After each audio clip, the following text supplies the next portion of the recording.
100. Typography, Facts to Fall Asleep to.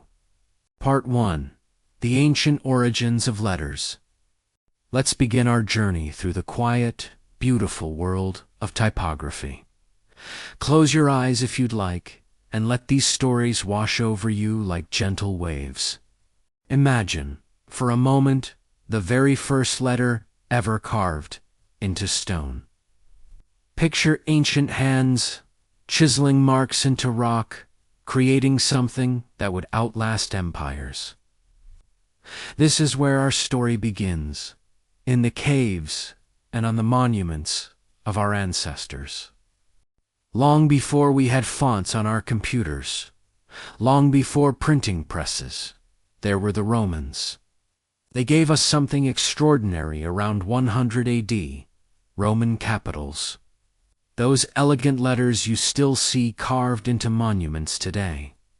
If you enjoy content like this, check out the channel. Please like and subscribe if you'd like to continue drifting off to sleep. What's remarkable is that these letters weren't just functional, they were beautiful. The stonemasons who carved them used brushes first, painting the letters onto stone and then following those brushstrokes with their chisels. This is why Roman capitals have those graceful, thick and thin strokes. They were literally born from the movement of a brush. And here's something wonderful. The serifs, those little feet at the ends of letters, were actually born from the chisel itself. When a stonemason finished carving a stroke, they would make a small perpendicular cut to prevent the stone from chipping. What began as purely practical became one of the most enduring design elements in history. Those tiny finishing strokes would influence letter design for over 2,000 years.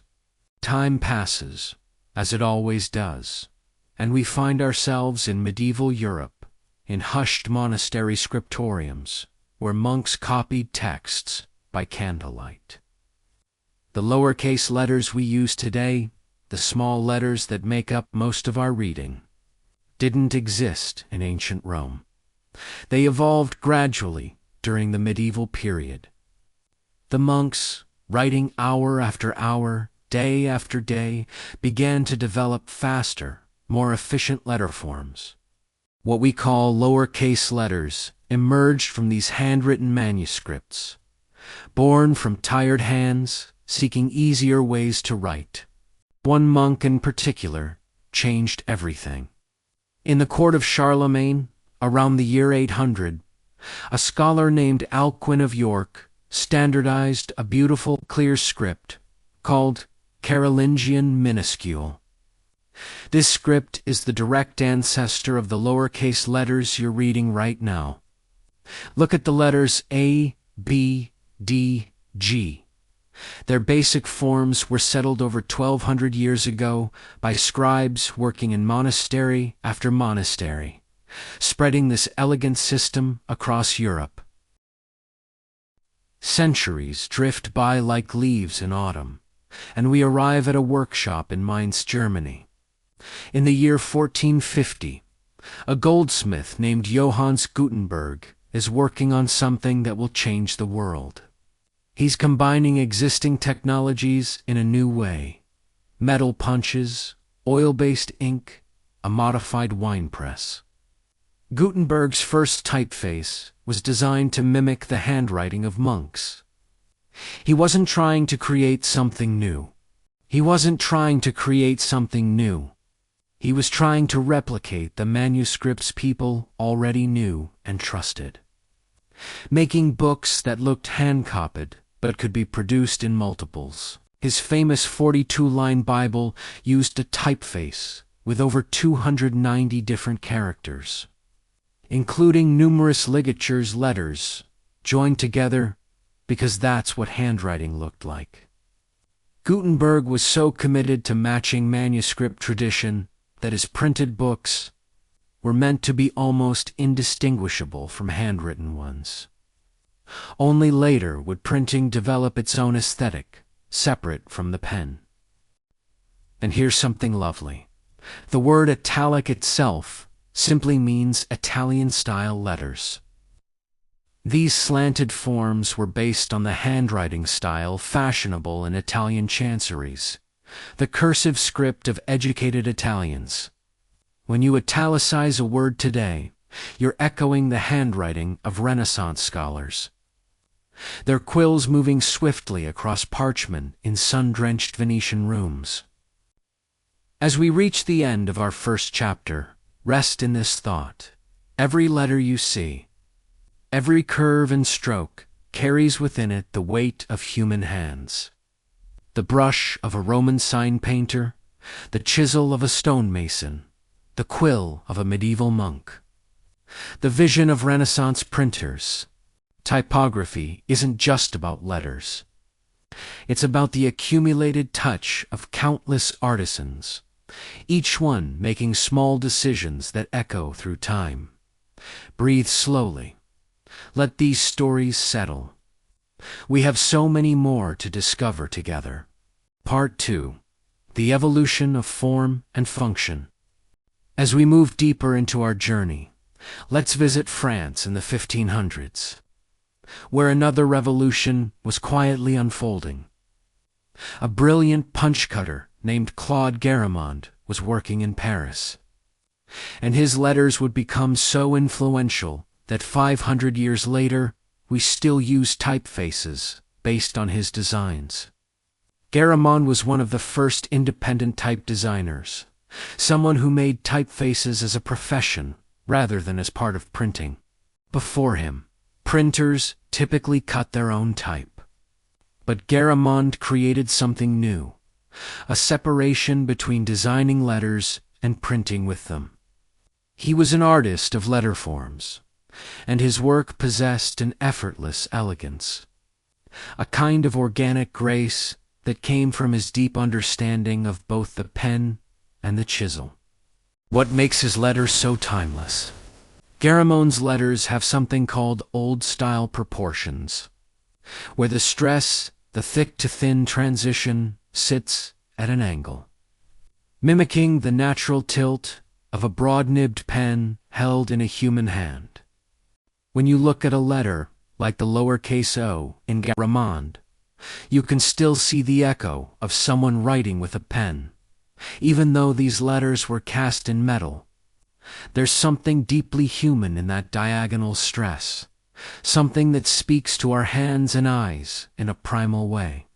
Time moves forward, and we find ourselves in England in the 1720s, in the workshop of William Caslon. Caslon created a typeface, so beloved that the American Declaration of Independence was printed in it. His letters had a sturdy, honest quality, less refined than continental types, perhaps, but strong and clear and eminently readable. There's a saying that emerged among printers: when in doubt, use Caslon. It's advice that still holds today, a testament to letters cut 3 centuries ago. But typography never stands still. In the late 1700s, a new aesthetic was emerging, one that would break from the calligraphic past. An Italian printer named Giambattista Bodani was pushing towards something more geometric, more radical. Bodani created typefaces with extreme contrast between thick and thin, strokes hairline serifs so delicate they almost disappeared, combined with thick vertical strokes as bold as pillars. His letters weren't trying to look like handwriting anymore. They were celebrating what printing could do that the pen could not. These high-contrast typefaces, what we call modern or Didone styles, could only exist because of improvements in printing technology. Better presses, smoother paper, finer metal casting, all of this allowed for those impossibly thin strokes. Bodani's letters were a love song to technology, to precision, to the machine age beginning to dawn. When you see fashion magazines today, using elegant high-contrast serifs, you're seeing Bodani's influence, his vision of letters as pure form, refined to their essence. Now let's drift across the channel to England in the 1800s, where something curious was happening. The Industrial Revolution brought us the first display typefaces. Big, bold, attention-grabbing letters designed specifically for advertising.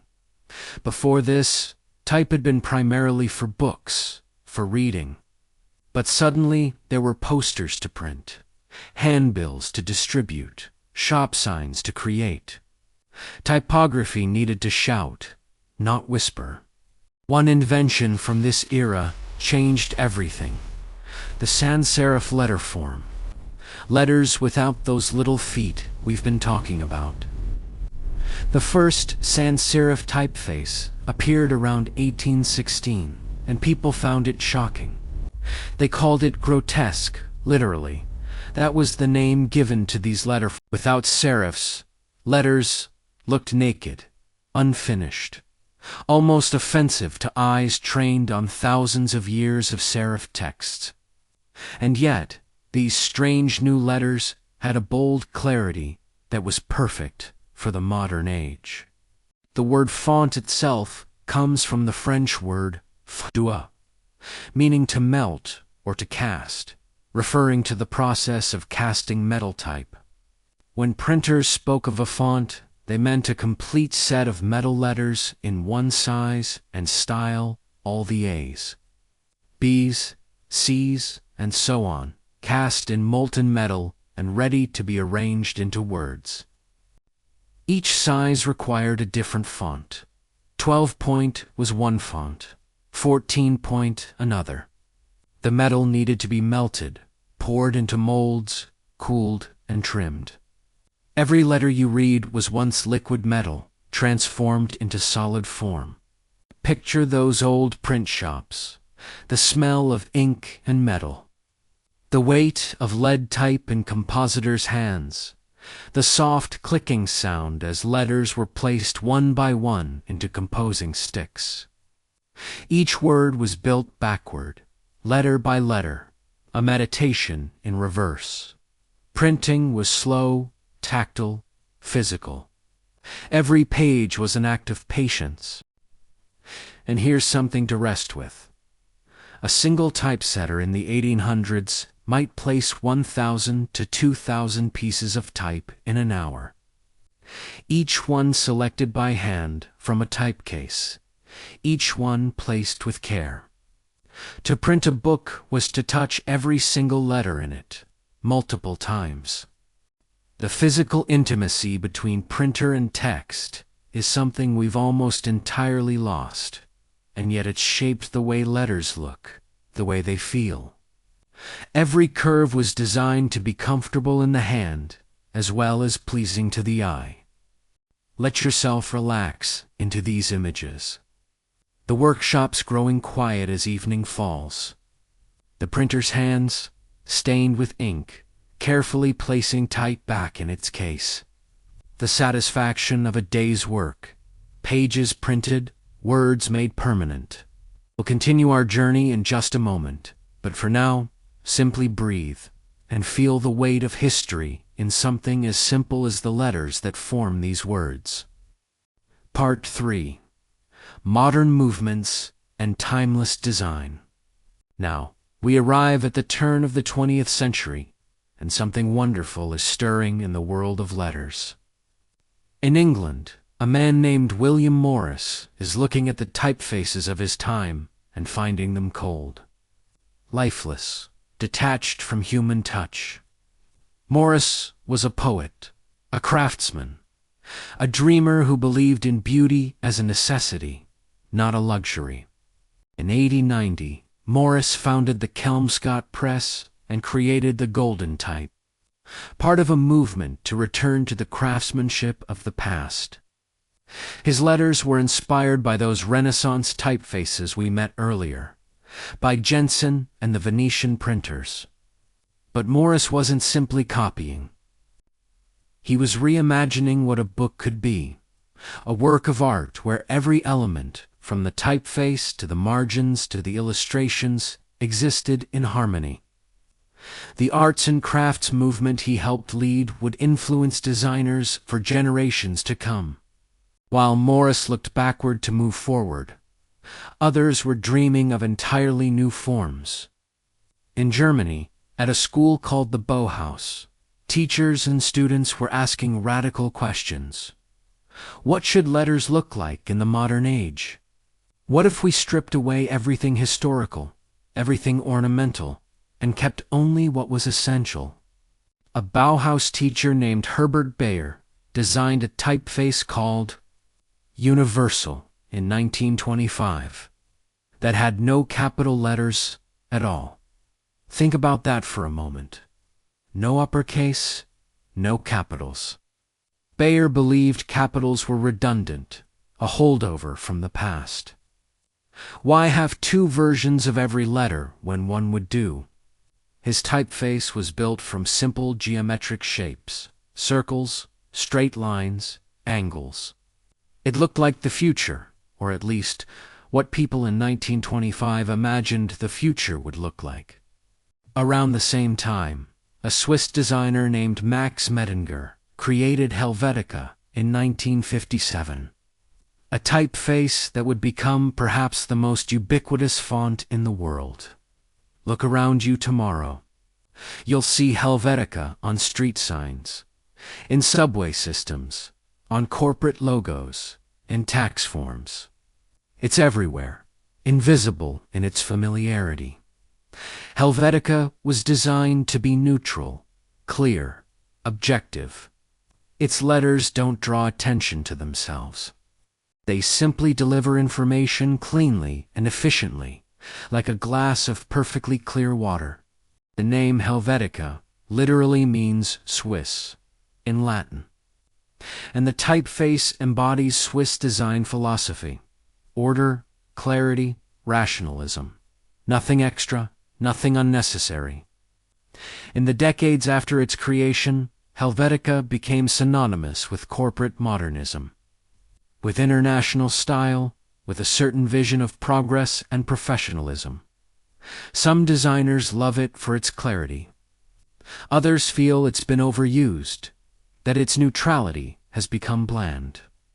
But no one can deny its impact. Let's pause here and consider something beautiful.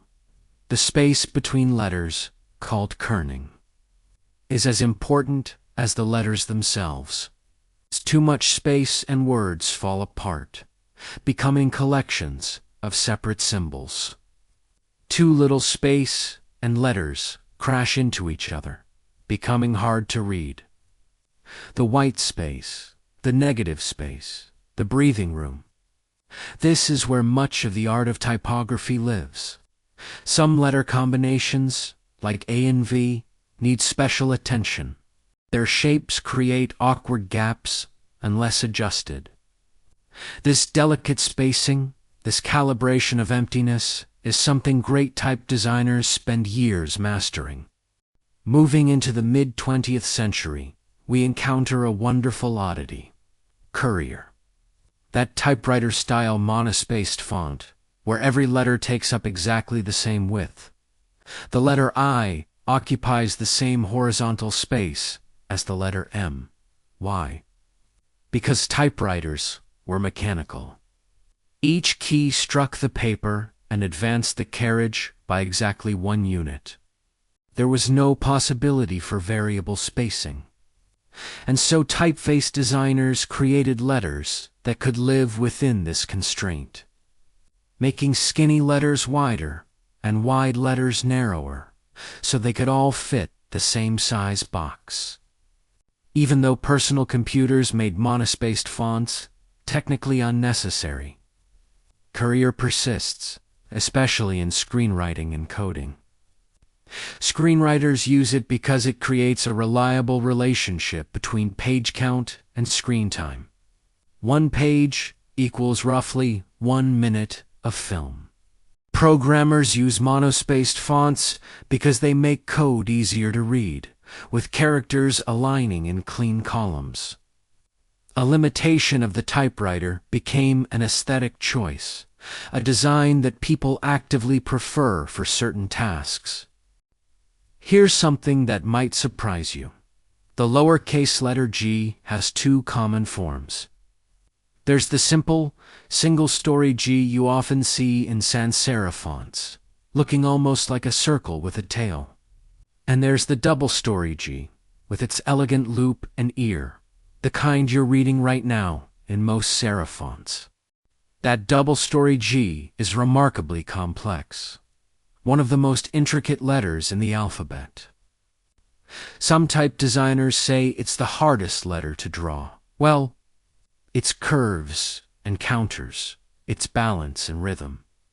Getting all of it right requires immense skill. Think about that for a moment. One letter, two completely different forms, both instantly recognizable as the same sound, the same idea. Language is flexible like that, and typography follows, offering us choices, variations, different voices for different moods. The single-story G feels casual, friendly, modern. The double-story G feels more traditional, more formal, carrying centuries of history in its loops. Rest here for a moment. Feel the gentle weight of sleep beginning to arrive.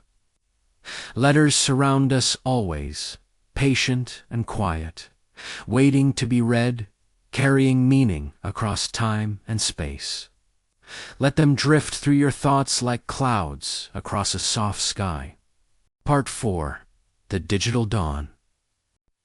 As we continue our journey through the world of letters, let's visit a moment of transformation, the birth of digital type.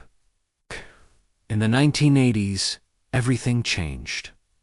Type was no longer cast in metal or photographed onto film. It became information, mathematics, curves described by numbers. A woman named Carol Twombly designed some of the most elegant typefaces of the digital era while working at Adobe in the 1980s and 90s. Her work includes Trajan, based on the letters carved into Trajan's column in Rome. Those same letters we met at the beginning of our story. She also created lithos, Charlemagne, and Adobe Caps Lock. Twombly had the gift of seeing what was essential in historical forms and translating them into the digital realm without losing their soul.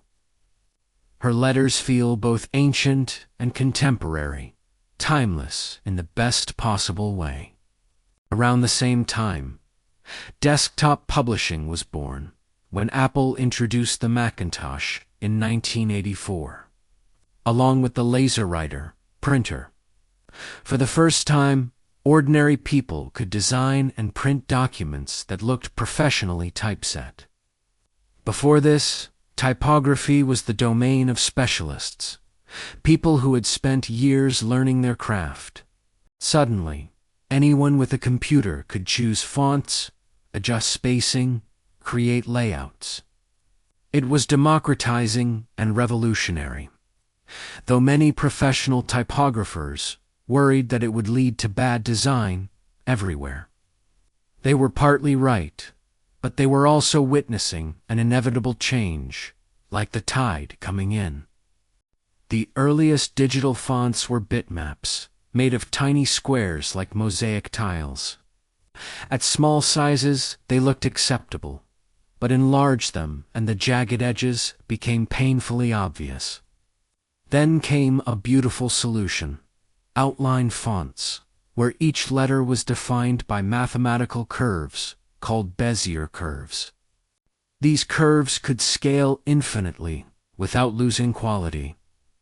A letter could be as small as an ant or as large as a building, and its curves would remain smooth and perfect. Mathematics had given type a new kind of immortality.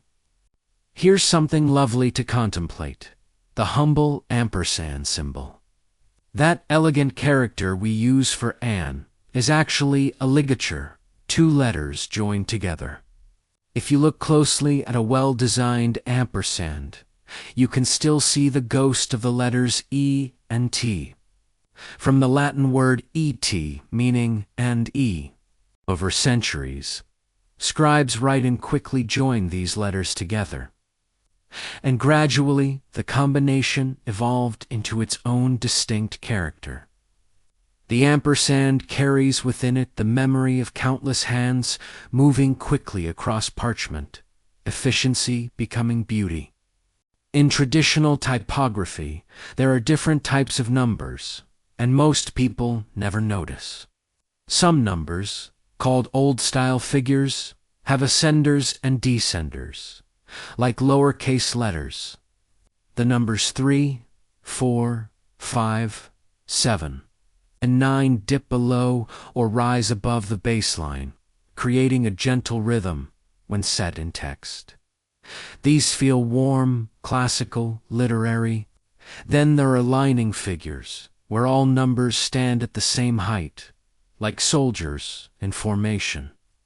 These are what we usually see today.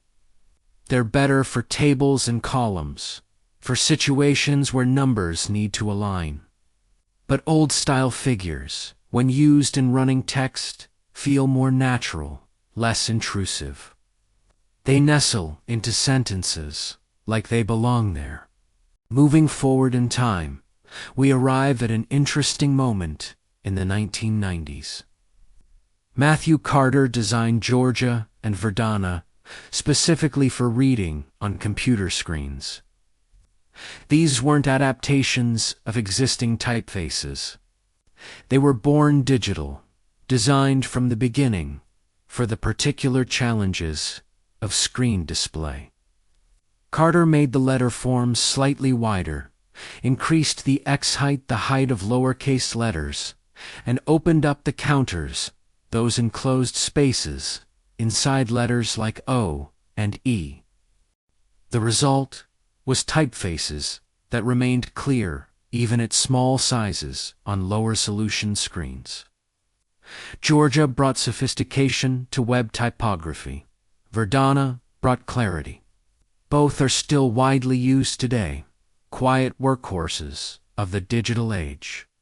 Carter is also the designer of Bell Centennial, a typeface created in 1978 for phone books, and the story behind it is fascinating. Phone books are printed on very thin paper with low-quality printing, and the tiny type tends to fill in, with ink bleeding into the counters. So Carter designed letters with deliberately notched corners and ink traps, places where ink could pool without clogging the letters. At large sizes, these notches are visible, even conspicuous. But at the tiny sizes used in phone books, they disappear, serving their function invisibly. It's design solving a problem so specific, so technical, yet with such elegance. The dot above the lowercase I and J has a name. It's called a tittle. Such a small thing, barely noticeable, yet essential. Remove it, and I becomes L, and confusion reigns. The tittle appeared in medieval manuscripts, added by scribes to distinguish the letter I when it appeared next to other vertical strokes like M or N. In words like minimum, without tittles, you'd see nothing but a series of identical vertical lines. The tittle was born from necessity, from the need for clarity, and it persists today. A tiny dot carrying centuries of purpose. Close your eyes and picture a tittle. So small, so simple. Just a dot, and yet, without it, meaning dissolves. Typography is full of these small details, each one carefully considered, each one playing its part in the grand symphony of readable text. Let your breathing slow. Let these thoughts drift and settle like dust in afternoon light. There are more stories waiting, but for now, rest in this. Every detail matters.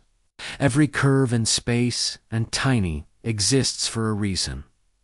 Chosen by someone who cared deeply about the simple act of making words readable beautiful, true.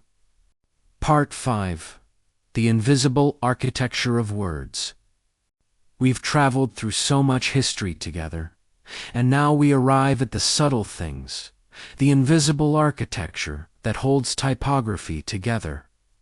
These are the secrets that live beneath the surface of every word you read. There's a measurement in typography called the x-height, and it's simply the height of a lowercase x. But don't let its simplicity fool you. The x-height is one of the most important decisions a type designer makes. A tall x-height makes text feel open, casual, easy to read at small sizes. Think of Verdana with its generous x-height designed for screens.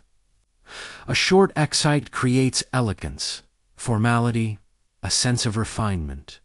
Think of Garamond with its modest lowercase letters and long ascenders reaching upward like cathedral spires. The x-height sets the personality of a typeface before you've read a single word.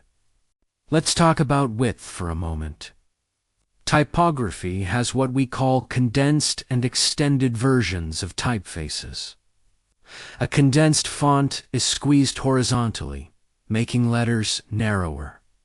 An extended font is stretched, making letters wider. These variations exist for practical reasons. A newspaper might use condensed type to fit more words in a column. A children's book might use extended type to make text feel more open and approachable. The same letter can whisper or proclaim, simply by adjusting its width. Here's something that connects us back to the very beginning of our journey. The word font and the word typeface actually mean different things, though most people use them interchangeably today. A typeface is the design, the overall visual concept. Times New Roman is a typeface, but a font is a specific size and weight of that typeface. Times New Roman Bold 12-point is a font. In the age of metal type, this distinction mattered immensely. Each font was a separate physical thing, a drawer full of metal letters. Today, with digital type, a single file contains all sizes and often multiple weights, so the distinction has blurred. But the words remember their origins, like ancient stones remembering the glaciers that shaped them. Every typeface has what's called a baseline, an invisible line that letters sit on. It's the ground beneath the text, the foundation everything else is built upon. Most letters sit directly on this line, but some, like lowercase g, y, p, and q, have descenders that drop below it. These descenders create rhythm, visual texture. A line of text without descenders can feel monotonous. The descenders are like dancers, occasionally dipping low, adding grace to the performance. Now consider this. The practice of using all capital letters is actually harder to read than mixed case text. This has been proven in study after study. Why? Because when text is all capitals, every word becomes a rectangle. We lose the distinctive shapes that help us recognize words quickly. The word typography in lowercase has a unique silhouette, with ascenders and descenders, creating a recognizable profile. In capitals, typography is just a block. Our brains work harder to decode it. This is why designers use all caps sparingly, for emphasis or effect, not for extended reading. Shouting in text, like shouting in life, should be reserved for special moments. There's a beautiful term in typography, the river. It refers to gaps that accidentally line up in justified text, creating what looks like a white river flowing down the page. It's considered a flaw, something to avoid. Skilled typographers adjust spacing to prevent rivers from forming. But there's something almost poetic about the concept, isn't there? Text as landscape, words as terrain, and sometimes gaps align to create unexpected waterways flowing through the meaning. Speaking of spacing, there's been a long debate about how many spaces should follow a period. Some people learn to type with 2 spaces after each sentence. This practice came from typewriter days, where monospaced fonts created uneven spacing, and the extra space helped separate sentences. But in modern typography, with proportional fonts, 1 space is standard. The font itself contains the proper spacing. Adding a second space actually creates awkward gaps. Yet the habit persists, passed down from typing teachers to students. A vestigial practice from a different era, like an appendix in the body of written language. The color of a typeface doesn't mean its actual color, but rather the overall gray tone it creates on a page. Step back from a page of text and squint. Some typefaces look darker, denser.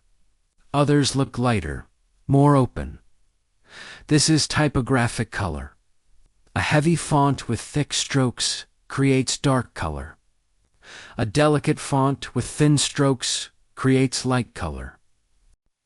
Skilled designers consider this when choosing typefaces, asking, how will this text feel as a whole? Will it be heavy or light, dense or airy? The color of typography is about weight and presence, about how text occupies space and draws the eye. Let yourself sink deeper into rest now. Imagine text as texture, as rhythm, as music written silently on a page. Each choice a type designer makes creates ripples of meaning, shapes the experience of reading in ways so subtle we rarely notice them consciously. But our eyes know, our brains respond. Good typography is invisible, effortless, like breathing. It carries us through words without obstacle, without friction. Let that feeling wash over you now. Ease, flow. Letters becoming thoughts, becoming dreams. Part 6. The language of spacing and rhythm. As we move deeper into the heart of typography, we arrive at something paradoxical. The most important parts of letters might be the parts that aren't there at all. The spaces, the gaps, the breathing room. Let's explore this invisible world together. There's a space in typography called an M space, and it gets its name from the letter M. Traditionally, an M space was as wide as the typeface's point size was tall. In 12-point type, an M space was 12 points wide. The letter M, being one of the widest letters, gave this measurement its name. Today, we use M spaces for indenting paragraphs, creating breathing room. It's a unit of measurement that scales with the type, growing and shrinking proportionally, always in harmony with the letters around it. Related to this is the N space, which is exactly half the width of an M space. The N gets its name from the letter N, which is roughly half as wide as M. We use N spaces in typography for specific kinds of spacing, like separating ranges of numbers. You might write pages 10 to 15 inches, or you might write pages 10 to 15 using an N dash with N spaces. These measurements, these careful calibrations of emptiness, they create rhythm and clarity in ways most readers never consciously perceive. Here's a beautiful detail about punctuation. The apostrophe and the single quotation mark are actually different characters. Though many people use the typewriter-style straight mark for both, a true typographic apostrophe is curved, leaning in the direction of the text shaped like a tiny comma floating at X height. In proper typography, there are also two different quotation marks. The opening quote curves one way, the closing quote another. In proper typography, there are also two different quotation marks. The opening quote curves one way, the closing quote another. They're like parentheses for speech, embracing the words between them. These are sometimes called curly quotes or smart quotes, but really they're just ... Correct. They're how quotation marks have been shaped for centuries. Let's talk about something called leading, which is the vertical space between lines of text. The term comes from the days of metal type, when printers would insert thin strips of lead between lines to increase spacing. Too little leading and lines feel cramped, crowded, hard to read. Too much leading, and the text falls apart, each line floating alone. Good leading is invisible, creating just enough space for the eye to travel comfortably from one line to the next. It's one of those adjustments that readers never notice when it's right, but immediately feel when it's wrong. The default leading in most word processors is 120% of the point size. So, 12-point type gets about 14.4 points of leading. But this is just a starting point. Different typefaces need different leading. A typeface with a large X height needs more leading to prevent lines from feeling cramped. A typeface with a small X height can use tighter leading. Once again, the designer must consider not just the letters themselves, but the space between them, above them, below them. Typography is the art of managing white space as much as black forms. Here's something that might surprise you. The term uppercase and lowercase come from the physical cases that held metal type. In a print shop, type was stored in large wooden cases divided into compartments. Capital letters were kept in the uppercase, literally the case positioned higher up. Small letters were kept in the lowercase, the case closer to hand. Printers would reach up for capitals and down for lowercase letters thousands of times a day. The term stuck, even though the cases themselves have long since disappeared. Language remembers the physical world that shaped it.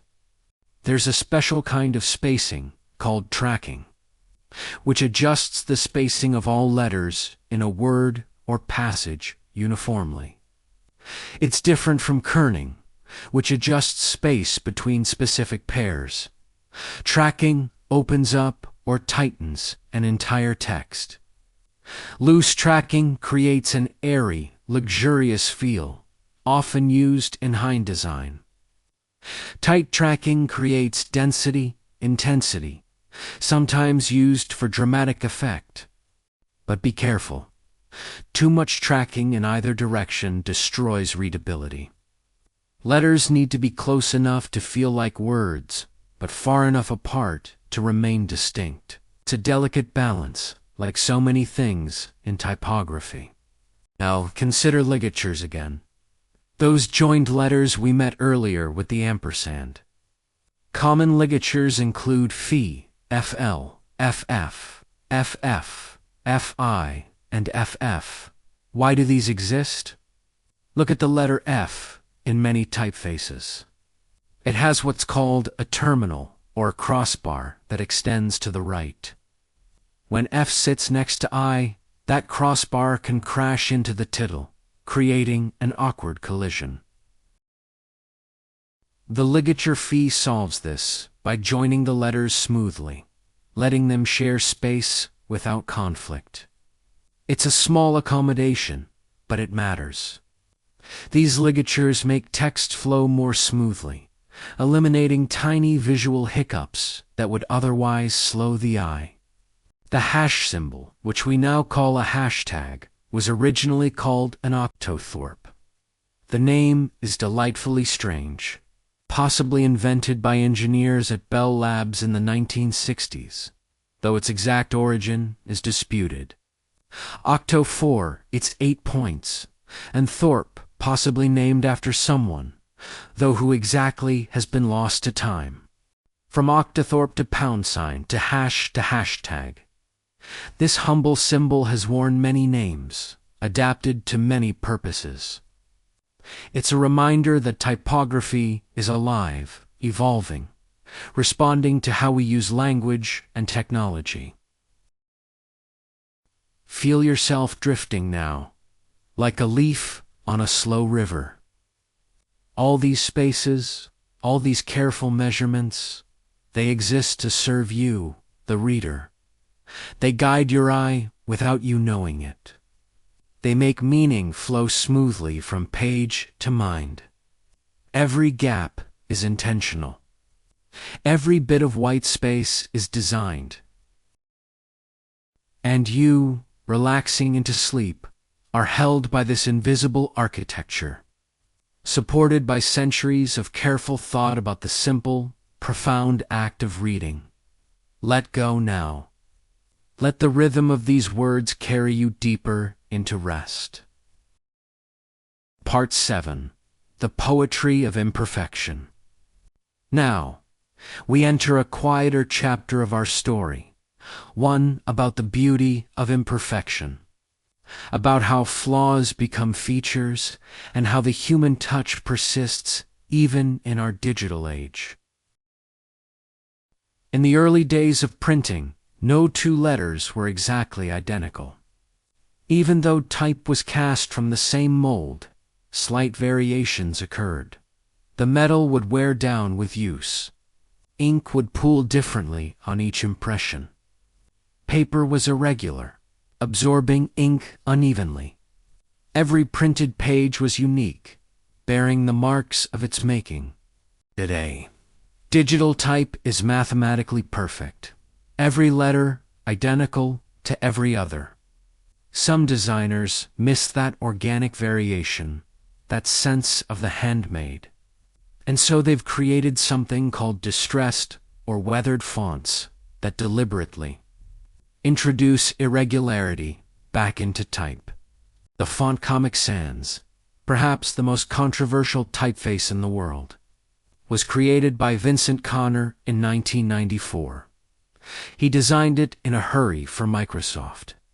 Inspired by comic book lettering, intending it for a software program that featured a cartoon dog, it was meant to be casual, friendly, approachable, and it is all those things.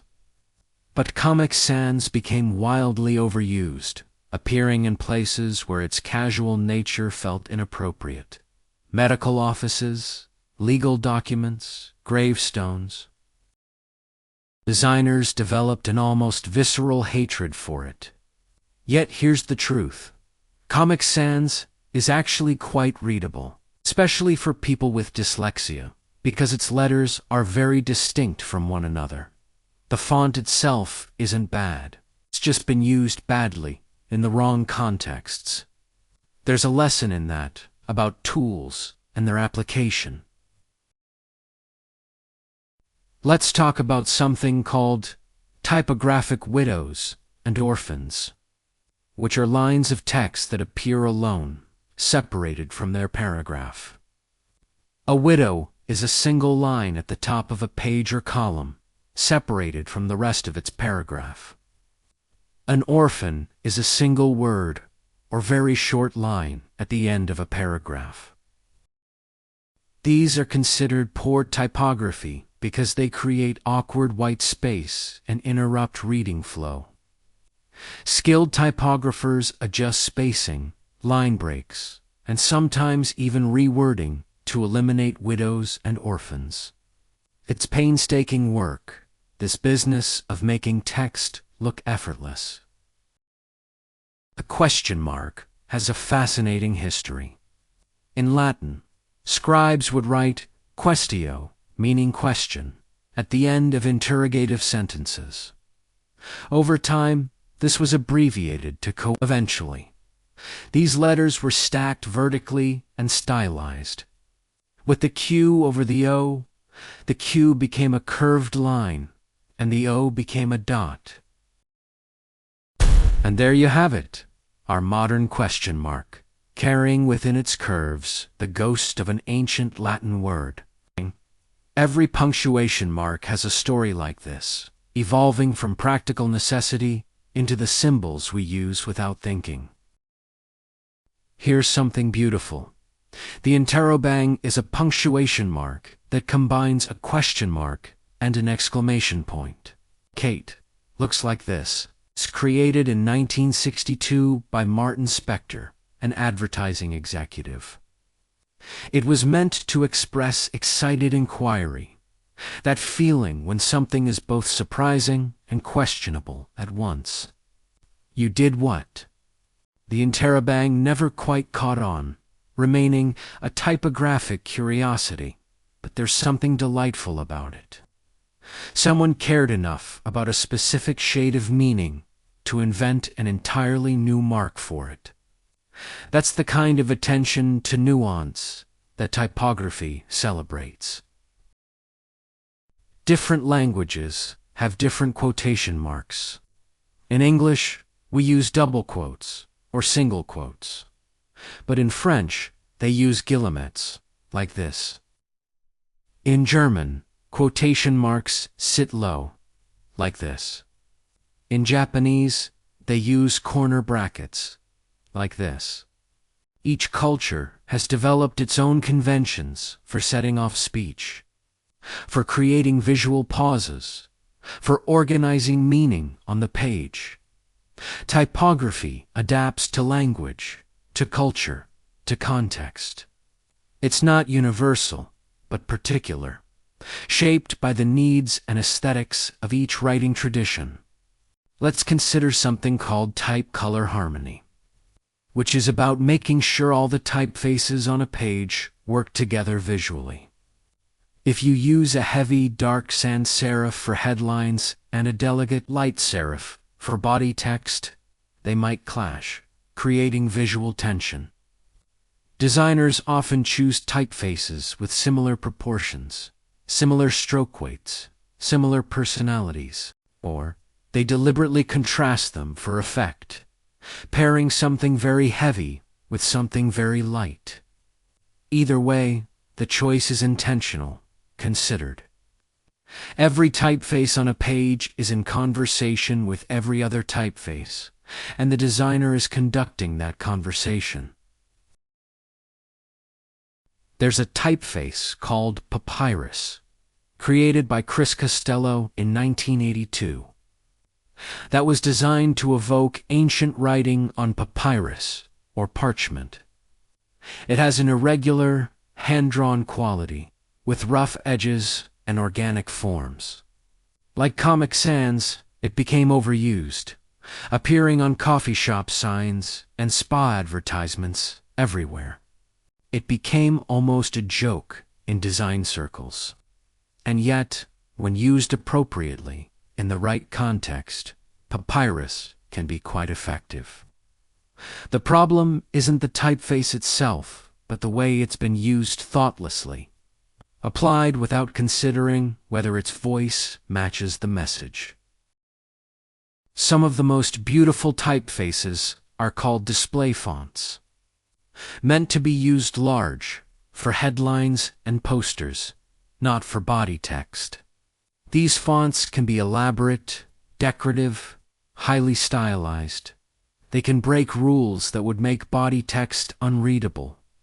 They can be almost illegible at small sizes, but at large sizes, they become works of art. A good display font catches the eye, sets a mood, makes a statement. But try to read a novel set in a display font, and you'll quickly understand why we have different types for different purposes. Context is everything in typography. Close your eyes and imagine all the fonts in the world, countless variations, each one someone's creation. Someone's vision of what letters could be. Playful fonts, and serious fonts, ancient revivals and future visions, fonts for children's books, and fonts for legal documents, each one finding its place, serving its purpose. The world is full of letters, patient and ready, waiting to carry meaning. Rest now in this abundance. Let sleep come softly, like ink soaking into paper, like meaning settling into your mind. Part 8. The hidden beauty of mathematics. We drift now into the realm of proportion and mathematics, where beauty reveals itself through numbers, where harmony emerges from careful measurement. Let your mind float through these ideas like clouds across an evening sky. Many classic typefaces are based on geometric proportions, sometimes even the golden ratio. This mathematical relationship, approximately 1.618 to 1, appears throughout nature. In nautilus shells, in flower petals, in the spiral of galaxies. Some type designers have used this ratio to determine the relationship between cap height and X height, between thick strokes and thin strokes, between letter width and letter height. Whether the golden ratio truly makes type more beautiful is debated. But the idea is enchanting that the same mathematics underlying a seashell might also underlie the letter A. The average person reads about 200 to 250 words per minute. But this varies tremendously. Based on the typography, poor type choices can slow reading by 20% or more. Good typography is invisible, precisely because it removes friction from the act of reading. The reader's eye flows smoothly, effortlessly, barely conscious of the letters themselves, only aware of meaning. This is the highest achievement of typography: to disappear, to become transparent, a perfect window to the ideas behind it. Here's something that connects the digital world to ancient craft. Pixel fonts, those blocky, retro-looking typefaces, were actually the norm in early computer displays. When screens had very low resolution, designers created fonts on grids, each letter made from a tiny matrix of squares. These fonts look nostalgic to us now, reminding us of early video games and green screen terminals. But at the time, they were the cutting edge, the best solution available. Some designers still create pixel fonts today, not out of necessity, but as an aesthetic choice, celebrating that lo-fi digital aesthetic. The stroke of a pen, that fundamental gesture underlying all letter forms, has a technical name, the ductus. This Latin word, meaning leading or drawing, refers to the direction, sequence, and manner in which strokes are made. Calligraphers study ductus intently. The way you hold the pen, the angle of the nib, the direction you move, whether you lift the pen between strokes or keep it in contact with paper. All of this is ductus. And even in typefaces that have never been written by hand, you can still see the ghost of ductus, the memory of how these letters might have been drawn. Type designers often create superfamilies, which are extended families of typefaces that work together.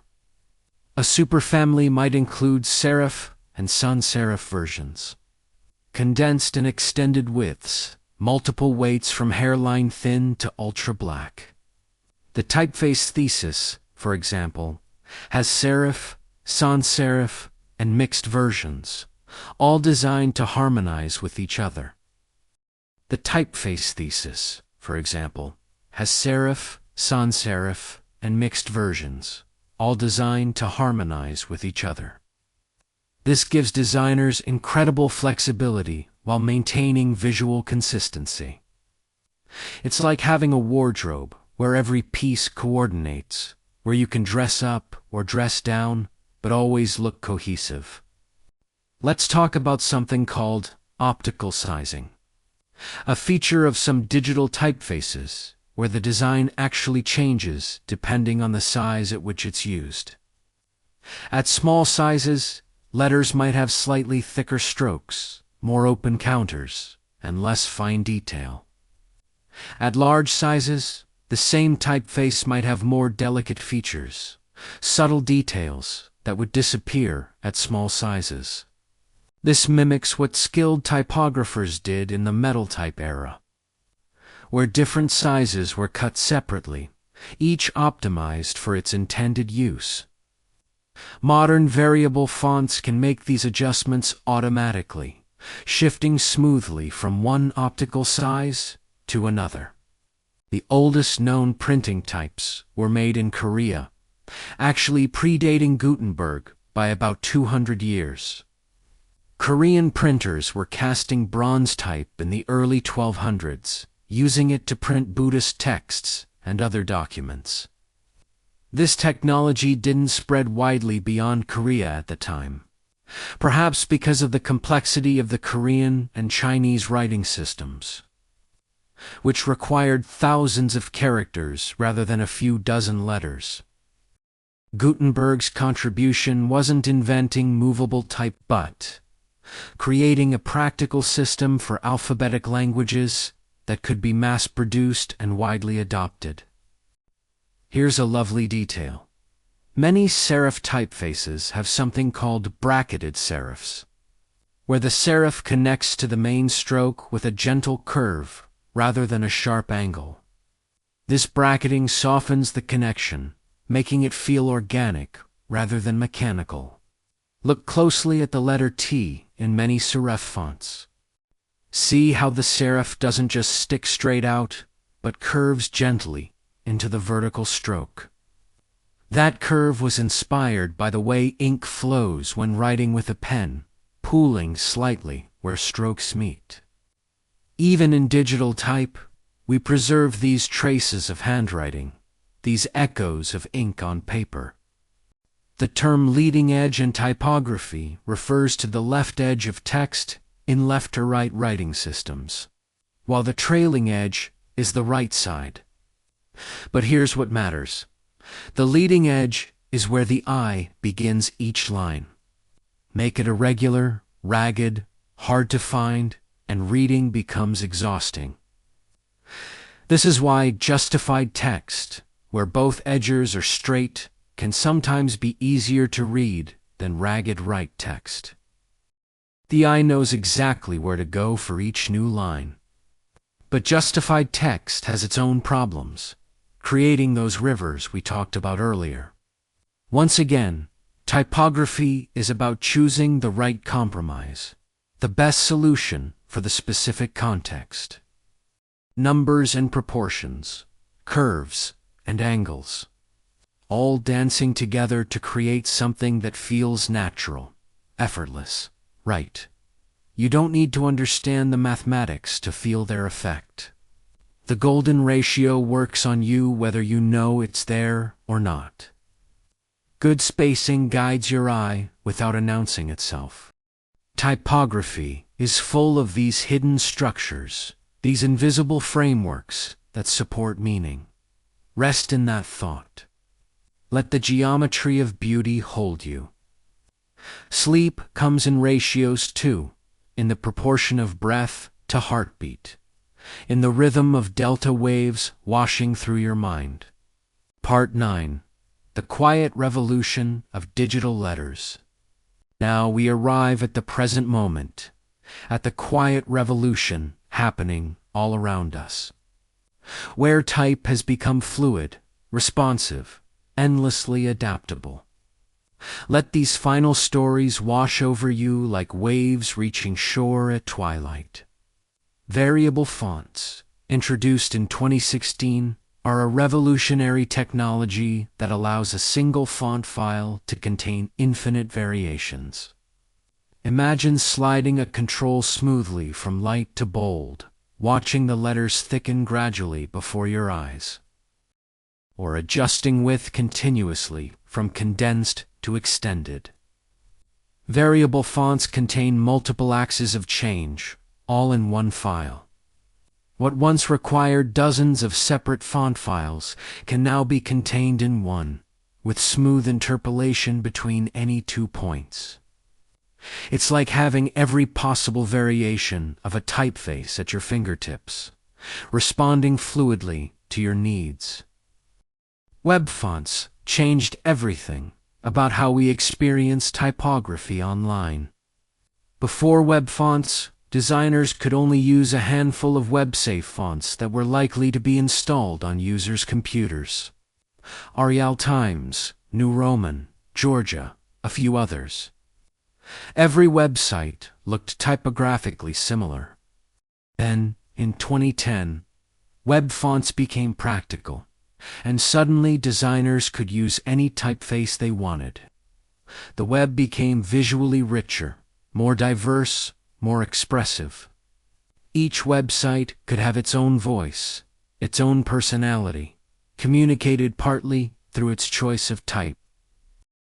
Here's something to ponder as you drift. The average smartphone contains hundreds of typefaces. Your phone carries with it a vast library of letterforms, ready to display text in dozens of languages, in countless styles. What would have required a print shop full of metal type a century ago now fits in your pocket, weighs nothing, costs nothing. The democratization of typography is complete. Anyone can access beautiful, professionally designed typefaces instantly. There's a movement in type design toward what's called inclusive design, creating typefaces that work better for people with dyslexia, low vision, or other reading challenges.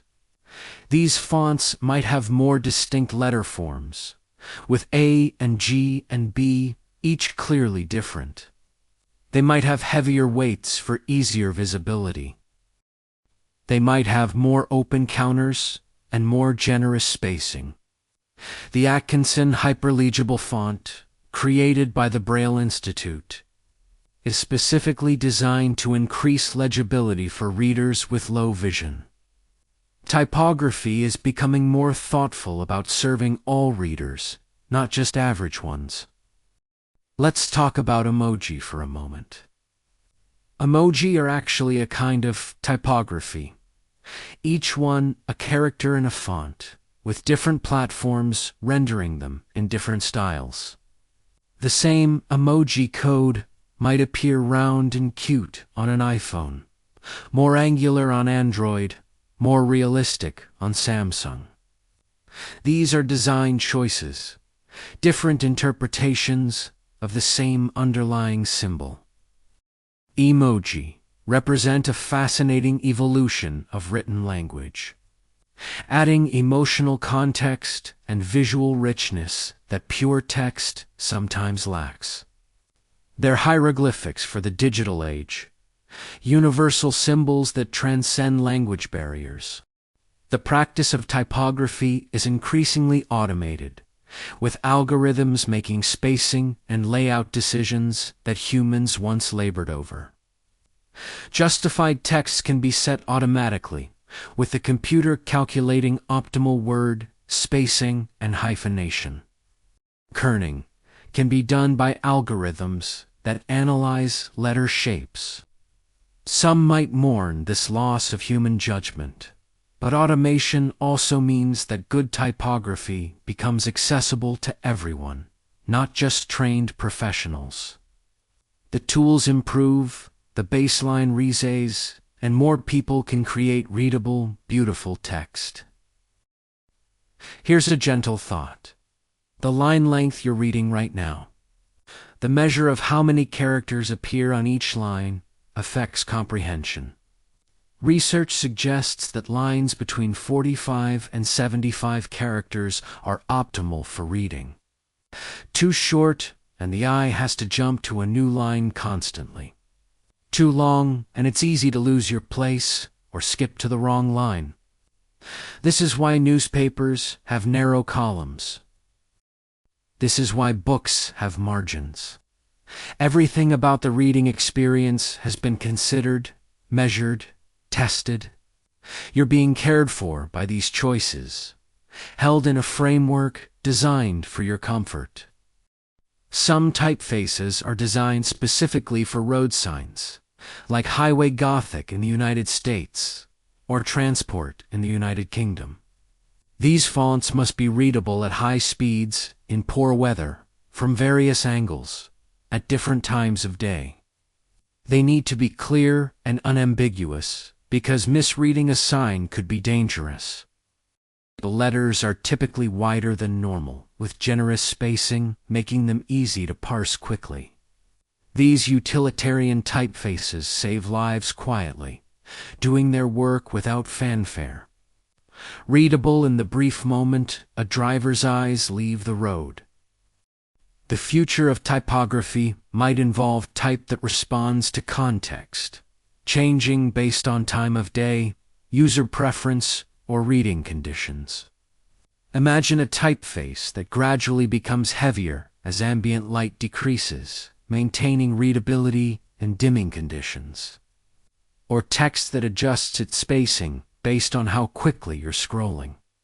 These responsive, adaptive typefaces are already being explored, pushing typography beyond static forms into something dynamic, alive, conversational. And so, we near the end of our first journey through the world of letters. From Roman stone carvers to digital algorithms, from brushstrokes to variable fonts. Typography has been a constant companion to human communication, evolving as we evolve, adapting as our needs change. Every letter you see carries this history, this weight of careful thought. Let yourself rest now in the knowledge that you're surrounded by design, by intention, by care. The letters that tell you stories are themselves stories, each one a small miracle of human creativity. Breathe deeply, release. Sleep comes like a period at the end of a very long sentence, bringing resolution, bringing peace. Part 10. The circle closes, the story continues. We've traveled so far together, through centuries and continents, through stone and metal and light. Now, as we complete our 100 facts, let's return to where we began, closing the circle, finding peace in completion. The word typeface itself only emerged in the 1890s. Before that, people simply called them types or fonts. The word face refers to the printing surface of the metal type, the part that received ink and touched paper. So a typeface is literally the face that type presents to the world, the impression it makes, the mark it leaves. Language evolves to describe our tools, and our tools shape how we think about language. In many typefaces, the letter A comes in two forms. The single-story version that looks like a circle with a tail, and the double-story version with its complex bowls and curves. Most typefaces choose one or the other, but some include both, using them in different contexts. The double-story A is more traditional, derived from handwriting. The single-story A is simpler, more geometric. Often preferred in children's books because it's easier to recognize and replicate. Each choice carries meaning, sets a tone, speaks in a particular voice. There's something beautiful about the craft. Type designers often spend months or even years perfecting a single typeface, drawing and redrawing each letter until every curve feels right, every weight is balanced, every spacing is harmonious. They'll print test pages, pin them on walls, look at them from across the room. They'll compare dozens of variations of the same letter, seeking the one that feels most true. This patience, this devotion to subtle perfection, is a kind of meditation, a prayer offered to the act of reading. The italic style we use for emphasis or book titles was originally used to save space and money. But it became associated with foreign words, with thoughts, with titles, with emphasis. This evolution from practical solution to semantic marker shows how typography creates meaning not just through the letters themselves, but through convention, through shared understanding.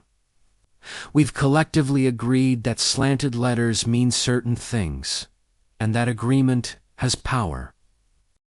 Some of the most expensive fonts can cost thousands of dollars for a full license, especially if you're a large corporation wanting to use them across all your materials. But there are also thousands of free fonts, made by generous designers who want to contribute to the commons, who believe that beautiful typography should be accessible to everyone. The culture of type design includes both commercial craft and open-source generosity, profit and gift existing side by side. Let's consider something called type pairing, the art of choosing multiple typefaces that work well together. A common approach is to pair a serif with a sans-serif, using one for headings and the other for body text.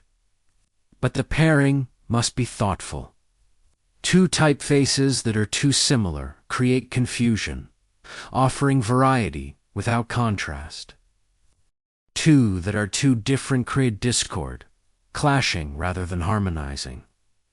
Good pairing is like a good conversation, where two voices with different timbres nonetheless understand each other, complement each other, make each other more interesting. The oldest typeface still in regular use might be Jensen, or rather, typeface is based on the work of Nicholas Jensen from 1470. His letters, cut in Venice over 5 centuries ago, have been revived again and again, interpreted by different designers, adapted for new technologies. The proportions he established, the balance he achieved, they still feel right to us today. Some things transcend their time, speaking to something fundamental about how humans perceive and process letter. In non-Latin scripts, typography faces entirely different challenges. Arabic, which flows right to left and connects letters in elegant ligatures, requires different design principles than Latin type. Chinese and Japanese typography must balance thousands of complex characters while maintaining visual consistency. Each writing system has developed its own rich typographic tradition, its own aesthetics, its own solutions. Typography is not universal, but wonderfully diverse, as varied as human language itself. Here's a final practical detail. The small symbol for registered trademark is actually part of many fonts, along with copyright for copyright and for trademark. These legal symbols are characters, just like letters, designed to harmonize with the typeface they're part of. Even in something as mundane as legal notation, someone thought about beauty, about how these symbols should look, how they should relate to the letters around them. Design permeates everything. And so we arrive at our final fact, our 100th pearl on this string of stories. Typography is ultimately about respect. Respect for the reader, respect for the message, respect for the act of communication itself. Every choice a typographer makes asks the question, how can I make this easier to read, more beautiful to look at, more appropriate to its purpose? How can I serve the reader, honor the writer, present the content in its best light?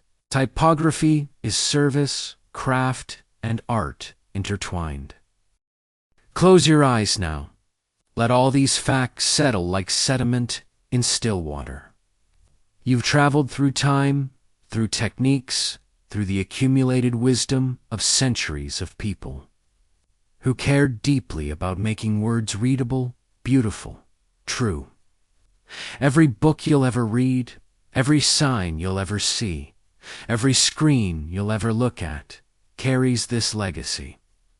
You are held by this tradition, supported by this care. The letters that fill your world are not neutral, not invisible, but chosen, designed, crafted with intention.